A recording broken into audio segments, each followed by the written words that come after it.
The boys in blue are back. It's league action after the international break. Again, another boring international break. I wish that they didn't exist, but I think I echo the opinion of everyone else, so nothing's going to change. We're still going to have it. We just got to put up with it. We did play a game. It was in the EFL Trophy, if that's what it's called. It's been rebranded so many times, I've got no clue what it's called anymore. But we won that against Shrewsbury. It was a bit of a boring game because he kind of expected us to go on and win it. We did win it. We scored 4 goals, but it was one of those where there was no excitement because you kind of felt it coming the whole time.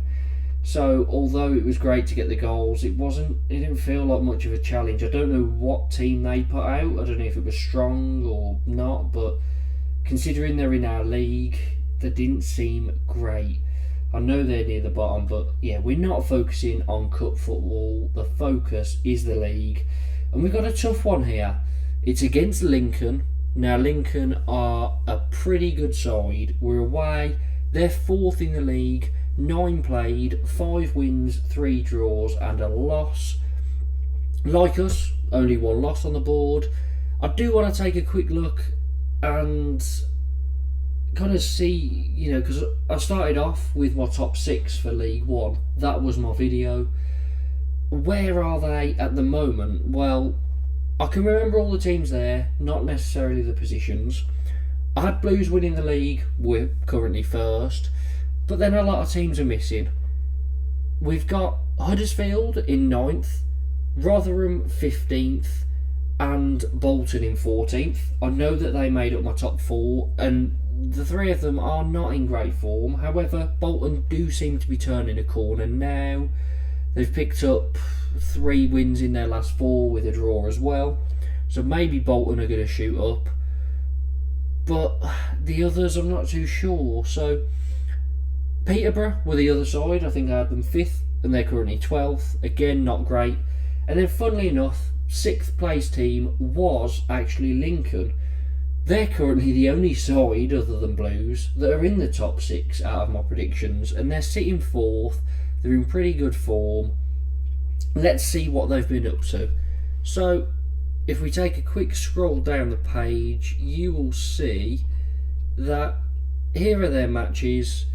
And while the difficulty hasn't really been there, they are still getting the results. So most recently in the league, they beat Leyton Orient 2-1. They drew 1-1 with Blackpool, beat Cambridge 2-0, and then a couple of draws against Wigan and Peterborough. Not too bad at all. They're staying unbeaten for a decent run. So this could be a challenge. On the other side of it, Blues, we know that we're expected to win the league. However, look at that run of fixtures. Those 5 games, from the start, we beat Wrexham 3-1, Rotherham away, we won 2-0, Peterborough at home 3-2, Huddersfield at home we won 1-0, and then finally we lost a game, 1-0 against Charlton. Unfortunate, it was 7 league wins in a row since the opening day where we drew, so that always had to come to an end. It is unfortunate that we lost the unbeaten run. I would have, if we could have clawed a point out of it, it would have been brilliant to keep that unbeaten run going, but you're never going to go a full season undefeated. That was never expected. And I think, to be honest, I think Chris Davies might learn something from that game. And the lesson from the outside looking in is that maybe he needs to show a little bit more trust to his full 18 rather than just his starting 11. Because 3 games in a week, pretty much kept the same squad all for all 3 games. I'm not including the goalkeeper in that because goalkeeper fatigue doesn't exist really too much, especially when nothing's really happening at that end of the pitch. So yeah, he needs to learn to trust the full squad rather than just a certain amount of players. They played a lot of minutes in that week, the large majority of them, and you could tell by the time that Charlton game came around, they looked very leggy. We didn't register a shot on target. Charlton played well, but I do think that if maybe he'd have shown a little bit more trust to the full squad, given a few players a bit of a rest, or maybe in the midweek fixture, giving some players a rest, then we would have came out of the Charlton game without losing our undefeated run. It's over now. Unfortunately we lost, but let's see if we can get back to winning ways. Lincoln, quick dive into what they've been doing. So we've just checked what their games have been so far. You can see there 15 scored, 8 conceded in their 9 games. So, you know, pretty good at the back, conceding just under a goal per game and scoring just over 1.5 goals per game is not too bad at all. They don't tend to have a lot of possession. That's the main thing I wanted to point out. 36.8% kind of feels like, you know, especially with us being the team that keeps all the possession, I'm pretty sure we are still, within the whole top 4 English divisions, we are the side with the highest average possession in the country, which is just ridiculous because of what we came from. Normally we can't string 3 passes together, and now we have the highest possession out of anyone in the country. However, Lincoln are going to play on the counter-attack, you'd expect. We are probably going to be close to 65% of the ball, you'd imagine. Again, we just need to make sure we utilise it well, and that our defenders are not stepping up too high, making sure that they are doing a good job at stopping any counter-attacks.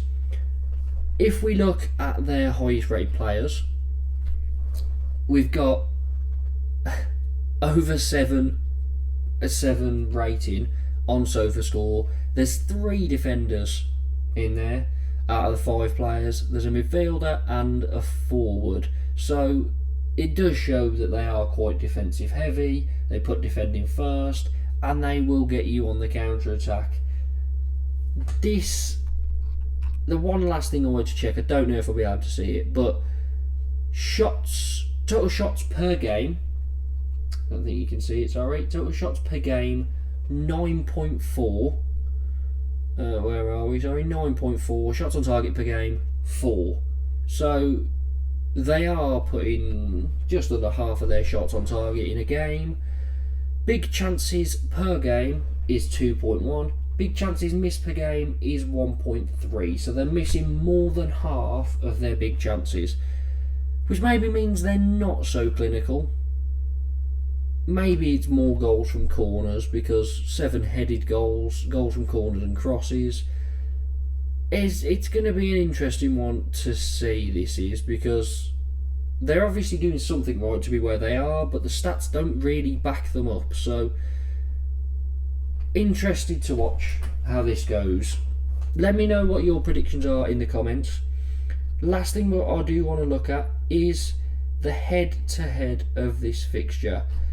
I don't believe I'm going to be able to find it, so bear with me.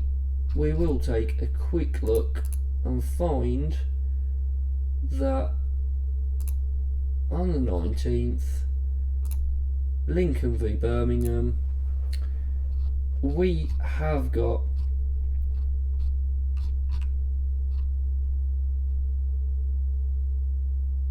no head-to-head according to SofaScore. I'm not sure if that is correct. I feel like we probably have played Lincoln at some point in the past, but it's not registered on here, so we'll just go with no head-to-head, I guess. My prediction for this one, they don't concede many. I know we don't either. I'm thinking we're going to score 2, so I'm going to go for a 2-1 win to Blues. Let me know your predictions below. Make sure that you like and subscribe, and I'll catch you next time.